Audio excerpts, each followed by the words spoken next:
polícias brasileiras são entre as mais violentas do mundo, particularmente as polícias do Rio de Janeiro, não só as brasileiras, em particular do Rio.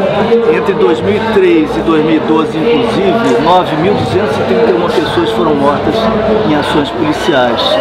Houve um declínio em 2011 e 2012, é verdade, mas nunca a definição muito clara de uma política de reversão desse quadro, porque as raízes permanecem as mesmas, as estruturas policiais, a cultura corporativa policial, forma de treinamento e educação, a despeito de aqui e ali algum avanço, se mantiveram basicamente as mesmas. E se nós nos afastarmos da árvore para contemplar a floresta, nós vamos reconhecer que esse setor, segurança pública, é uma espécie de resíduo da ditadura, permanece sendo a mesma arquitetura institucional legada pela ditadura.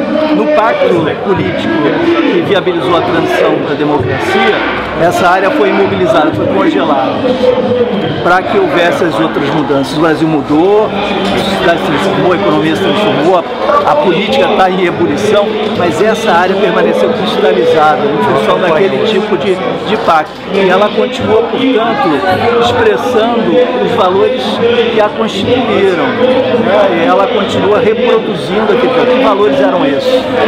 Defender o Estado contra a participação da cidadania, contra a manifestação democrática, não se orientar pela defesa de direitos, que seria seu papel democrático e constitucional, mas, ao contrário, operar como uma entidade militar, no caso a Polícia Militar, orientada para a guerra, e a Polícia Civil como um braço do aparato jurídico para reproduzir a desigualdade no acesso à justiça. Então nós temos o pior da nossa tradição autoritária, como que concentrado nessa área. E a grande pergunta a fazer é por que a sociedade brasileira convive com isso, aceita essa continuidade, porque as lideranças políticas, todas, a direita e a esquerda, não foram capazes de colocar no centro da agenda a transformação, a democratização da segurança pública no Brasil. Isso não se faz do dia para a noite, mas tem que ser iniciado esse processo. Nós precisamos da refundação das estruturas policiais, desmilitarização da polícia militar, a reconfiguração de todo esse quadro, como uma espécie de extensão do processo de transição democrática. Nós estamos 25 anos atrasados, no mínimo. Tem se dito muito que a polícia não está preparada para lidar com o Estado democrático. Você acha que é isso mesmo? Ela não está preparada, independentemente das posturas individuais, das boas intenções de tantos policiais, civis ou militares, a despeito de boa vontade de algumas lideranças políticas. Ela não está preparada do ponto de vista organizacional. Basta que nós compreendamos um ponto muito simples. Qual é a melhor forma de organização? É aquela que melhor serve aos propósitos da instituição.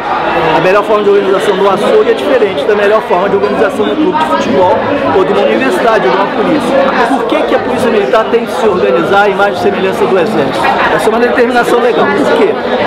Isso só se justificaria se os propósitos, se as finalidades, se as metas fossem as mesmas.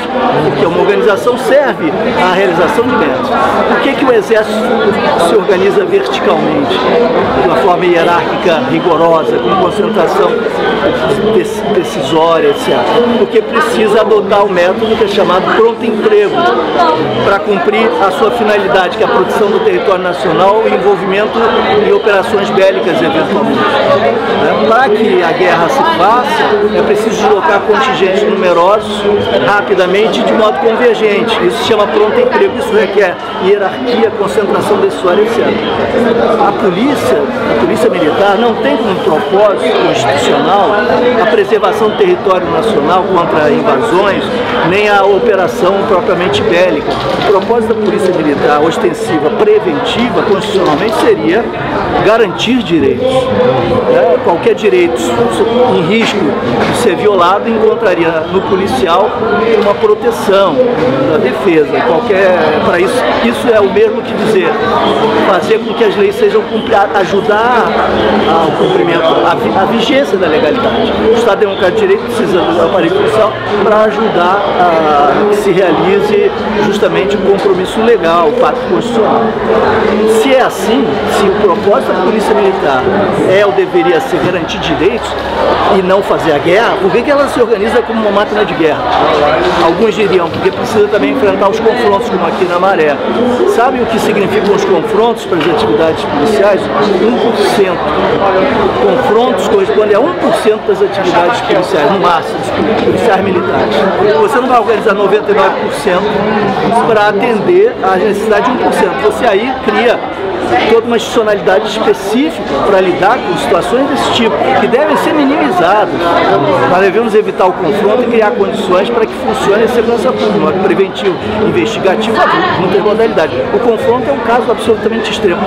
Muito menos você vai organizar dezenas de milhares de pessoas em um estado como o Rio de Janeiro, ou no caso do Brasil, centenas de milhares de pessoas, de modo militar, como um exército.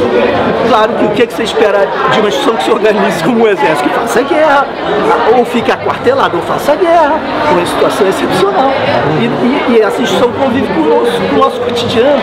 O que nós precisamos? Uma polícia efetiva, democrática, cidadã no mundo todo, é aquela que tem plasticidade adaptativa, criatividade, bem flexível, distribuição de poderes, descentralização, responsabilização na ponta, uma organização mais horizontal, com supervisão muito mais horizontal, para que haja possibilidade de diálogo com a comunidade, para que cada policial seja um gestor local da segurança pública, interpretando, diagnosticando, propondo intervenções que não são só policiais, em diálogo com em outros órgãos de governo e da sociedade civil.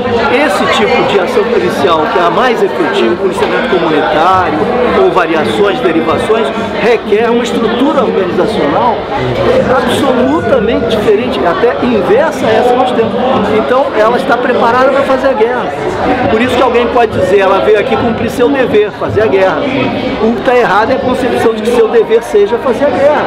Nós não estamos em guerra, e segurança pública não se confunde com guerra. Aí só pode ser desastroso o resultado. Para fechar, professor, a importância desse ato aqui hoje. Existem pessoas, ONGs, organizações, figuras públicas como o senhor, mas não há uma presença significativa de autoridades do Estado. Na sua opinião, isso é um indício de que essas autoridades ainda não enxergaram a necessidade de ouvir a população? Elas vão ter de aprender, porque as ruas estão exigindo que elas aprendam. É melhor que elas aprendam rápido, porque não sou eu que estou dizendo, a voz da rua parece muito clara. Ou elas aprendem rápido, a ter mais humildade e a se convencer de que a sociedade deseja democracia em todos os níveis, né, e o respeito à cidadania, respeito à legalidade, ou elas serão varridas da história pela própria democracia e pela voz das ruas. Não digo varridas do ponto de vista físico, agressivo, violento, não, varridas politicamente. Elas vão deixar de ter significação e futuro político. Os discursos defensivos, nesse caso, e arrogantes, implicam um divórcio ainda mais profundo com o que está acontecendo na rua. Basta caminhar e sentir. Esse divórcio já existia há muito tempo. Agora nós estamos vendo a manifestação de um sentimento que era corrente, né? Qualquer pessoa mais sensível percebia isso, o divórcio entre o mundo político, o mundo das autoridades e a sociedade. Então eu acho que é tempo de baixarem a bola, baixarem a crista, um pouco mais de humildade, reconhecer a sua indigência na área da segurança pública, né? A sua incapacidade de servir à legalidade constitucional, pedir ajuda à sociedade para construir uma sociedade de modelo alternativo. Posso pegar o seu